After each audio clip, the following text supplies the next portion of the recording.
In this video, what I want to talk about is learning to master or control your emotions in the morning.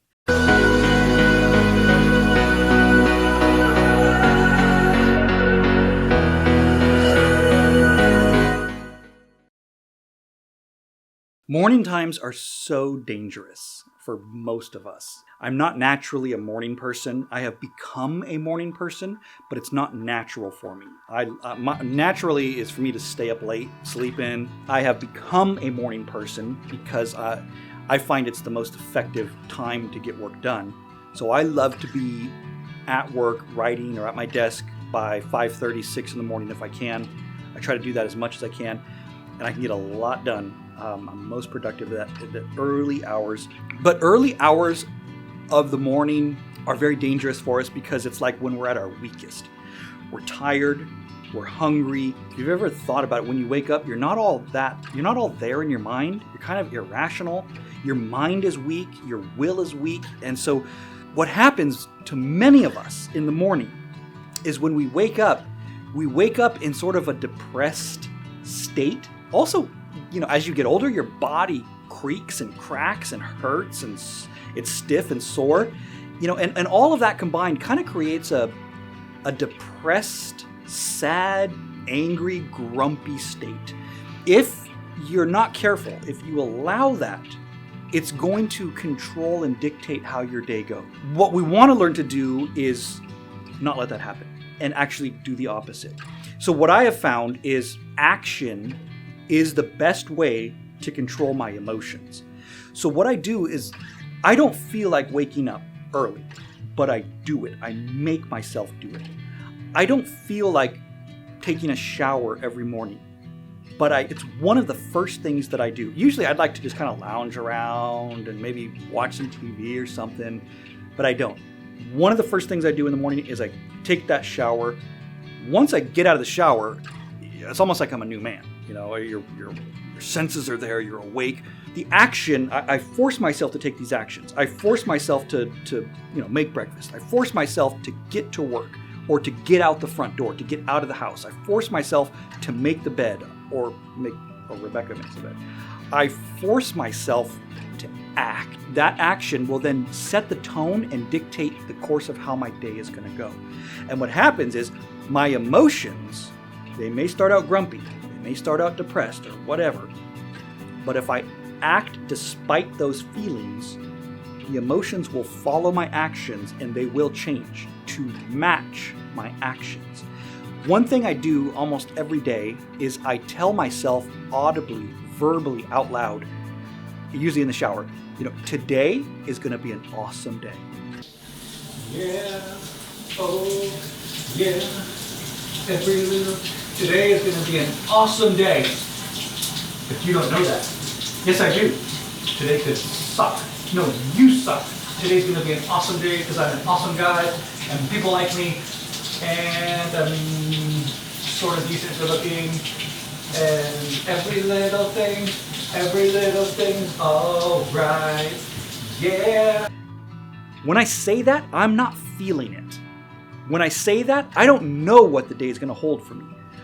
When I say that, though, it changes something in me. What I'm doing is I'm, in a sense, predetermining my emotions. I'm catching them before they can catch me. I'm taking an active role in my life rather than a passive role. I'm leading my emotions by action instead of following my emotions in a passive sense. Okay, so in the morning you can be active or passive. If you're passive, if you let your emotions lead you in the morning, you're a goner. However, if you act despite how you feel, those emotions will follow. They'll follow suit and they'll change to match your action. So do it. Tell yourself in the morning, today's going to be an awesome day. I don't know why. I don't know how. It's just going to be an awesome day. That triggers something inside of you. It gets you ready for that day. Every little thing's alright. Yeah, yeah, yeah. And your emotions will then catch up to that, okay? Another thing, don't worry about tomorrow. Don't worry about a week from now. There's a verse that Jesus said in one of his messages. He said, Do not worry about tomorrow. Tomorrow will care for itself. Each day is enough of its own trouble. So focus on what's right in front of you. When you wake up in the morning, it's tempting to think, oh, I have so much to do today. I just want to crawl back into bed and go to sleep. I don't want to deal with it. I'm going to procrastinate. I'm going to put it off until tomorrow. Guess what? Tomorrow never comes. Tomorrow's not going to happen. You're going to put it off again. Procrastination is bred by fear. Okay, so don't think about how big it is. If you're overwhelmed in the morning like that, remember those words. Focus on the next step in front of you. Is that next step getting out of bed? Is the next step getting in the shower? Is the next step just getting out the front door? Is the next step getting the mail? It doesn't matter how big or small it is. Whatever that next step is, the right thing to do that's right in front of you, the right thing to do, which is right in front of you, do it. The more those little things you do, it's going to change your emotional state into a positive one. Okay? And today, it's going to be an awesome day.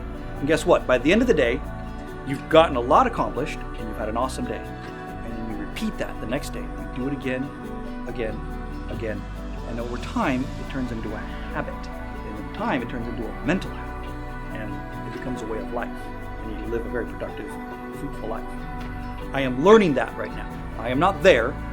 I am learning these things about life as I go. So anyway, but the main point here is, especially in the mornings, do not let your emotions dictate how your day is going to go. Just take action. Little actions. Make your bed. Little tiny actions. Whatever it is. And those little tiny actions will ripple into more actions, and it can literally change your entire life. All right, so that's my nugget of wisdom of what I've learned about life so far. You're an awesome guy, and you're good looking, and people Stop. like you. I accidentally showed your butt. What did you do? I accidentally showed your butt.